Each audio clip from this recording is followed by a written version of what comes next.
The dark cells and terra were the custodes guard against things cut from nightmares and xenos devices, and the only dangerous place where things like this are stored.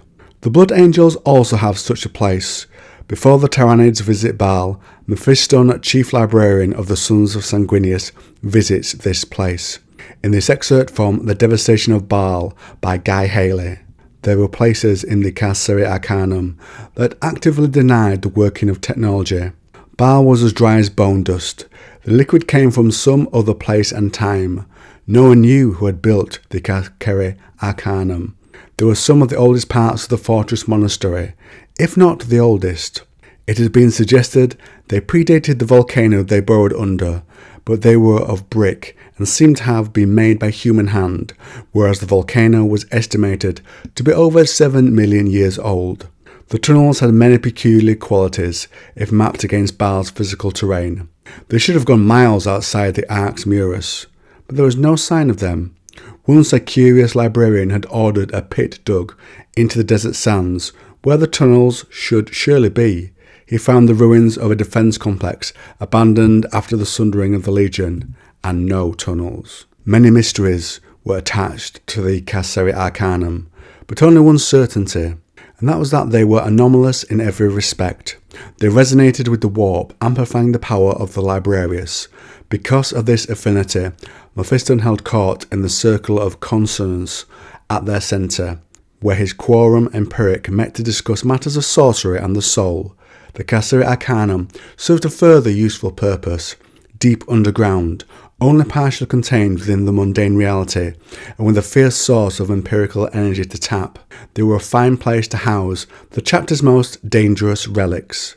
The tunnel that Mephiston took led away from the centre of the labyrinth, down one of its lengthy spurs. Short corridors curved off the passageway, the shadows resistant to his torch. In those corridors, adamantium doors barred cells where ancient weapons languished. A sword which slew any foe, but that kindled the black rage swiftly in its wielder. The full armour of the blood-mad chapter master, Aracleus, whose reign ended in such disaster for the chapter. It had been struck from every record.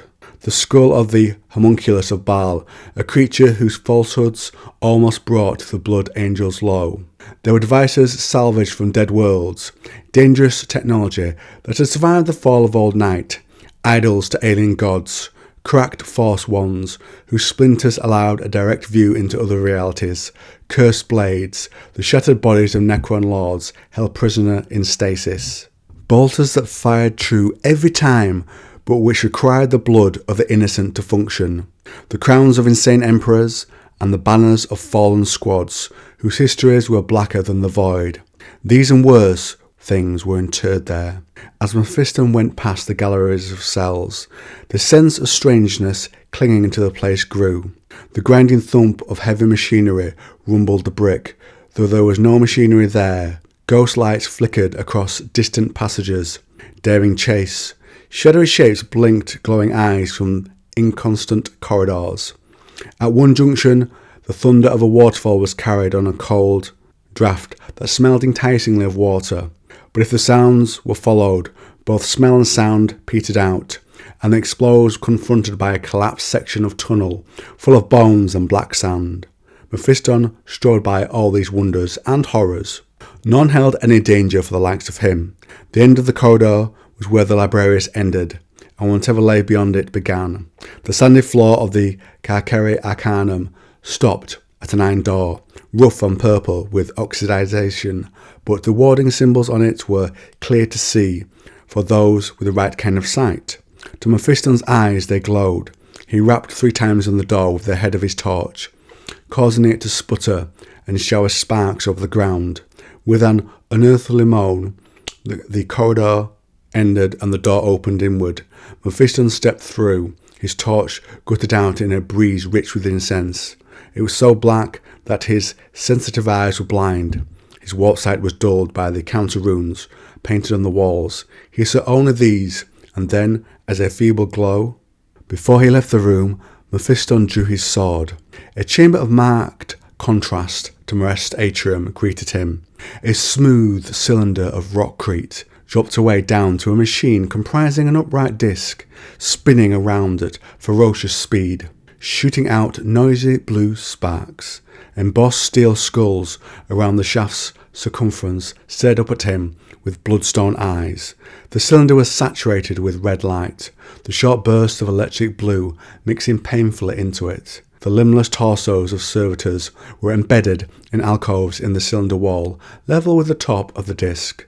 Lidless eyes held the disc in eternal vigilance.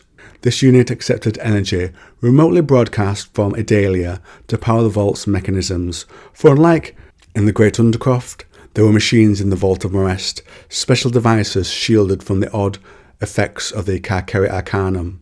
Using the power of Idalia, they formed the random energies coursing along the brick corridors and made of them strong psychic walls that none could penetrate. The Idalia is a bound and shrunken star embedded in the chest of a giant angel statue.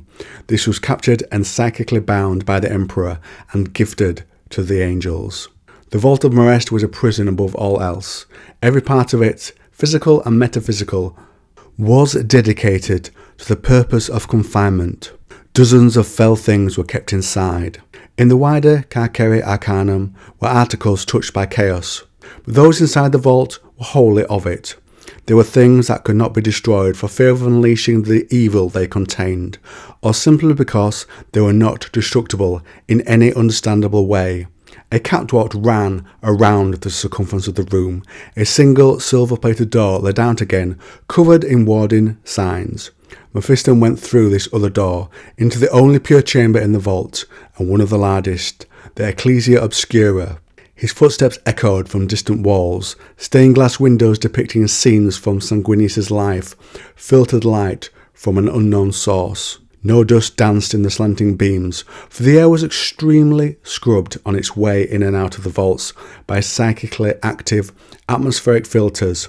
Whispers from the pallid scholarists who inhabited the place murmured from the stones. This was the home of the scrolls of Sanguinius. In the vault they were safe from all harm, psychic or physical.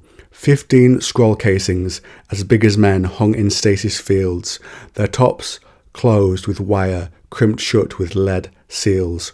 Mephiston paused by the casings, closing his eyes and allowing the sanctity of his long-dead lord bathe his soul. Something in him recoiled at the touch of Sanguinius' power, but he held his mind full in the fire, shuddering at its purified state. Nothing else of goodness was kept in the Vault of Morest. The purity of the scrolls acted as a barrier to the evils that were housed in the deeper chambers. Doors hummed with caged warp power. Grey rockcrete gave way to warded adamantium and back again. Each room was specifically tailored to the evil of whatever it contained, bespoke creations that melded warp, sorcery and science. Whole tunnels had been adapted as cells for the larger obscenities. Giant pits had been dug into the unearthly soil, lined with sanctified silver and roofed with bars of purest iron. Sanguinius' symbol was everywhere. Glass-fronted boxes projected hololithic symbols, anathema to the working of the warp. Combat servitors prowled the complex, their brain cases stamped with counter-spells, the first line of defence should anything escape. Maintenance constructs trundled by, constantly monitoring for malfunction, ready to summon aid from the forge to fix what they could not repair themselves. Not everything there was an artifact. Some things had life or a semblance of life, and were capable of action on their own. So what do you think about these dark cells? How do you think they compare to the dark cells of Terra? Which do you think is stocked with worse threats to the Imperium? Comment down below, and give this video a like to help me if you want. And if you like this video on the channel, why not try this one?